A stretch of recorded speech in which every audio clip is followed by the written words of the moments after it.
From Storm Tracker 6, this is Forecast First, sponsored by Auto Owners Insurance. Simple human sense.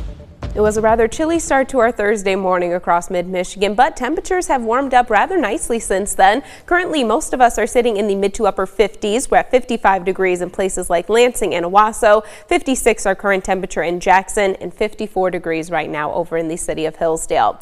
Satellite and radar will continue to show mostly sunny conditions across our area as we go throughout the rest of our Thursday afternoon and evening. Temperature-wise, we're topping out in the low 60s, and thankfully we are going to get just a little bit warmer over the course of the next few days. 6 News at Noon starts right now. WMMS is here for you, celebrating 75 years of bringing you the news with 6 News at Noon.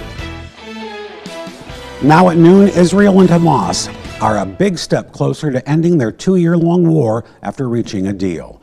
It is our top story at noon. Thank you so much for joining us. I'm Kirk Montgomery. The deal calls for Hamas to release all remaining hostages and for Israel to withdraw its forces to a, quote, agreed upon line.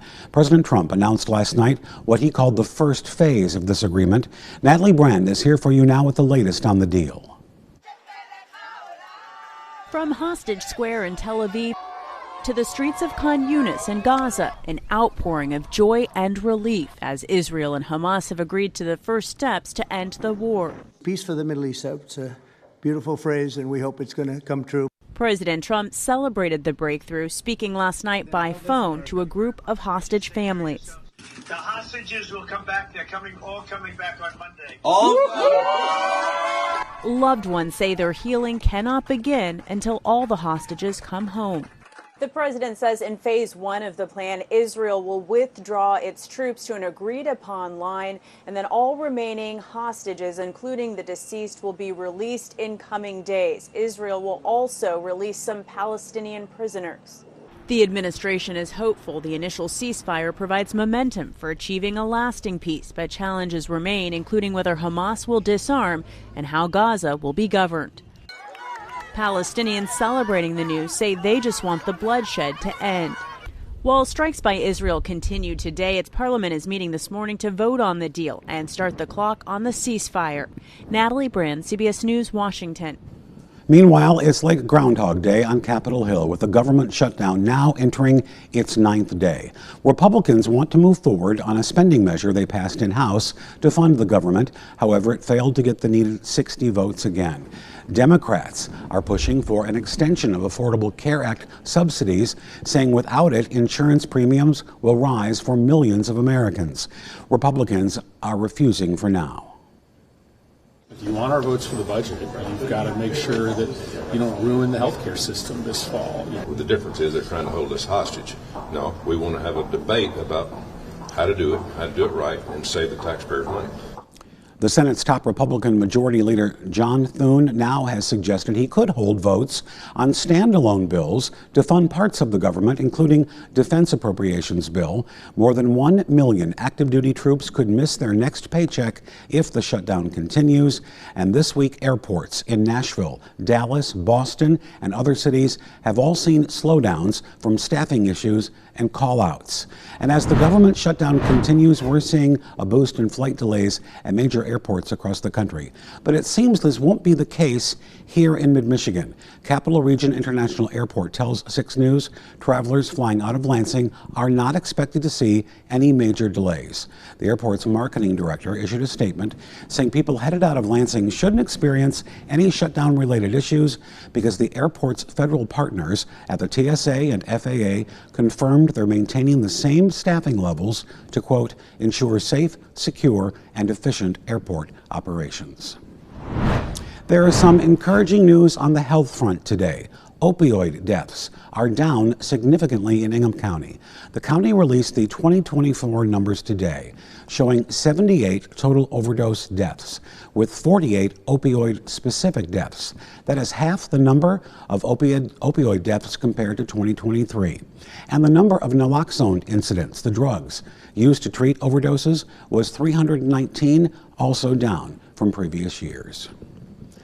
A 44-year-old man from Eaton Rapids is dead after a crash in Onondaga Township. The man was driving west on Kinneville Road around 2:30 this morning when he failed to make the curve and drove into a ditch. That's according to the Ingham County Sheriff's Office. They say the man suffered severe injuries and he was pronounced dead at the scene. If you know anything about this crash, contact the Ingham County Sheriff's Office at 517-676-8444. And a 48-year-old man from Owasso is dead after a crash with a semi-truck just east of Weberville. It happened around 6 a.m. near the intersection of East Grand River Avenue and Wallace Road. The Ingham County Sheriff's Office says the man was going east when his SUV crossed the center line and hit a semi-truck going west.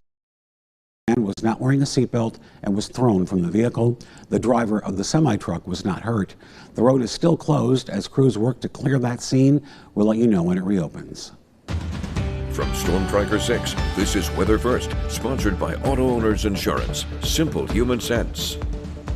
It was a chilly and frosty start to our Thursday morning across mid-Michigan. Take a look at some of the temperatures that we were waking up to start the day. We fell down to 35 degrees this morning in places like Lansing and Mason. 30 was the overnight low in Jackson and over in Charlotte, and they fell all the way down into the upper 20s over in the city of Ann Arbor.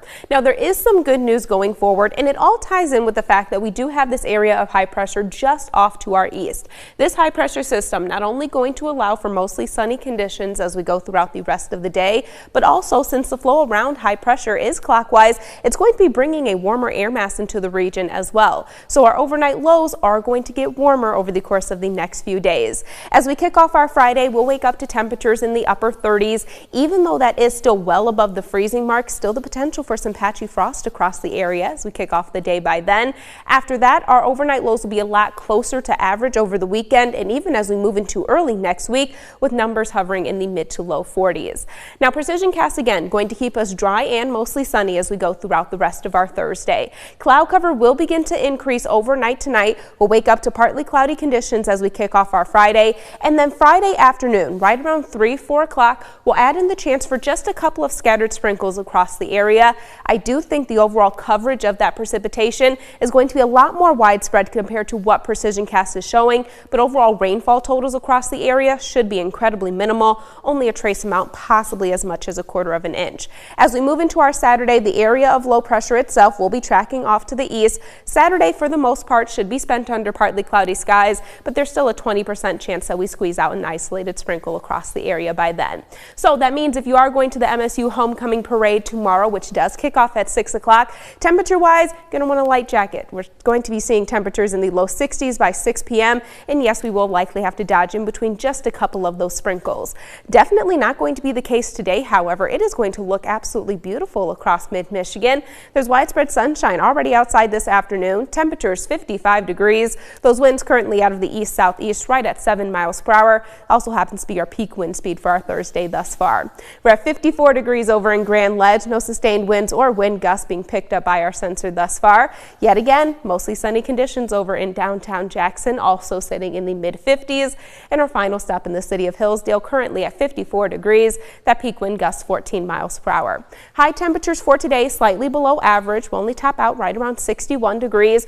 Overnight tonight, we're in the upper 30s with mostly clear skies. So another frost advisory will go into effect for most of the area by the time we hit midnight. That should expire by the time we hit 9 o'clock tomorrow morning. So if you do have any sensitive plants outside, just make sure that you spend the time, take care of them, bring them indoors just to protect them from those rather chilly conditions. Again, high temperatures will be gradually warming going forward, even though we have the chance for those scattered sprinkles on Friday. We'll top out in the mid-60s, a little bit cooler as we move into the start of the weekend, but it'll balance out with those partly cloudy to mostly sunny conditions by early next week.